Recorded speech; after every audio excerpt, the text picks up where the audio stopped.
Hi అండి, నమస్తే. Welcome back to our channel moms kitchen recipes. నార్మల్గా మనము చికెన్ కర్రీ అలానే చికెన్ ఫ్రై అలా నార్మల్గా చేసుకుంటూ ఉంటాం కదా. ఈ చికెన్ కర్రీ చాలా స్పెషల్గా ఉంటుంది అండ్ చాలా టేస్టీగా కూడా ఉంటుందండి.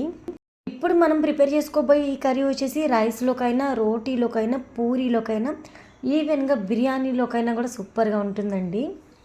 ప్రాసెస్ చూసేద్దాం. స్టవ్ ఆన్ చేసుకొని ప్యాన్ పెట్టుకొని ప్యాన్ హీట్ అయిన తర్వాత ఒక 3 టేబుల్ స్పూన్ వరకు అయితే ఆయిల్ పోసుకోవాలి.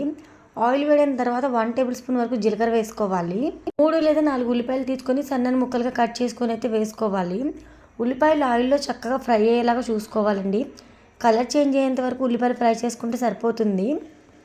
అలానే కరివేపాకు కూడా వేసుకొని ఉల్లిపాయలు అయితే ఫ్రై అవ్వనివ్వండి. ఉల్లిపాయలు ఫ్రై అయ్యేలోపు ఇంకొక చిన్న మసాలా అయితే ప్రిపేర్ చేసుకోవాలి. చూసేద్దాం పదండి. స్టవ్ ఆన్ చేసుకొని ప్యాన్ పెట్టుకొని ఒక 1 టేబుల్ స్పూన్ వరకు ధనియాలు, అలానే 3-4 వరకు యాలకులు, అలానే చిన్న దాల్చిన చెక్క ముక్క, 5-6 వరకు లవంగాలు తీసుకొని ఈ విధంగా అయితే డ్రై రోస్ట్ చేసుకోండి. డ్రై రోస్ట్ చేసుకునేటప్పుడు మంటని మీడియం ఫ్లేమ్లో అడ్జస్ట్ చేసుకొని డ్రై రోస్ట్ చేసుకుంటే చక్కగా మంచి కలర్ వస్తాయి. ఈ విధంగా అయితే ఫ్రై చేసుకున్న తర్వాత మిక్సీ జార్లోకి అయితే షిఫ్ట్ చేసేసుకోండి. 7-8 వరకు వెల్లుల్లి రెబ్బలు, అలానే చిన్న అల్లం ముక్క అయితే వేసుకొని ఎండు కొబ్బరి కాస్త కాల్చుకొని తీసుకొని ఈ విధంగా ముక్కలుగా అయితే వేసేసుకోవాలి. నేను ఎండు కొబ్బరి ఒక చిప్ప తీసుకున్నానండి, చిన్నది తీసుకున్నాను.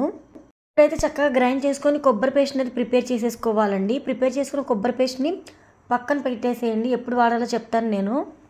కర్రీ దగ్గరికి వెళ్ళిపోదాం. ఇక్కడ ఆనియన్స్ అయితే ఫ్రై అయిపోయాయి కదా. నెక్స్ట్ అయితే చికెన్ అయితే వేసుకోవాలి.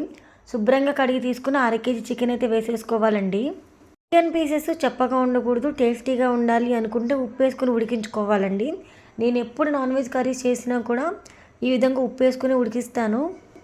మంటను హై ఫ్లేమ్లో పెట్టేసుకొని మూత పెట్టేసి ఒక 3-4 నిమిషాల వరకు చక్కగా ఇక్కడ మనమైతే చికెన్ అయితే ఉడికించుకోవాలండి. మూత పెట్టేసి ఉడికిస్తే చికెన్ అనేది త్వరగా ఉడుకుతుంది. అలానే మనము వీలైనంత టైం వరకు ఉడికించుకుంటే చికెన్ అనేది నీచు వాసన అసలు ఏమాత్రం ఉండకుండా చాలా టేస్టీగా అయితే ప్రిపేర్ అవుతుందండి.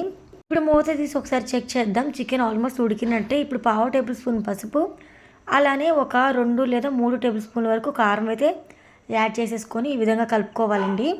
ఇలా కలుపుకున్న తర్వాత ఒక టమాటో తీసుకొని సన్నని ముక్కలుగా వేసుకొని మళ్ళీ ఒకసారి గరిటెతో అంతా మిక్స్ అయ్యేలాగా కలుపుకొని మూత పెట్టేసి టమాటోలు మగ్గేంత వరకు ఉడకనివ్వాలి. తర్వాత గ్రేవీకి సరిపడా వాటర్ యాడ్ చేసుకోవాలి. ఎప్పుడైనా కూడా వాటర్ అనేది ఎక్కువ యాడ్ చేయకూడదు. నేను ఇక్కడ ఒక గ్లాస్ వాటర్ మాత్రమే యాడ్ చేస్తున్నాను. పులుసుల్లో కాకుండా కర్రీస్లోకి వాటర్ అనేది తక్కువే యాడ్ చేసుకుంటే టేస్ట్ అనేది చాలా బాగుంటుంది. ఇప్పుడు వాటర్ యాడ్ చేసాం కదా, ఇక్కడ చక్కగా కర్రీ అయితే ఉడుకుతుంది కదా. ఈ టైంలోనే మనం ప్రిపేర్ చేసుకున్న కొబ్బరి మసాలా ఉంది కదా, కొబ్బరి మసాలా పేస్ట్ని అయితే వేసేసుకోవాలండి. ఇప్పుడు మనం ప్రిపేర్ చేసుకున్న కొబ్బరి మసాలా వేసుకున్నాం కదా. నెక్స్ట్ అయితే కొబ్బరి అంతా కూడా కర్రీలోకి మిక్స్ అయ్యేలాగా ఈ విధంగా కలుపుకొని మూత పెట్టేసి ఒక 2 లేదా 3 నిమిషాల వరకు మీడియం ఫ్లేమ్లో అడ్జస్ట్ చేసుకొని మంటని ఉడకనివ్వాలండి కర్రీని అయితే.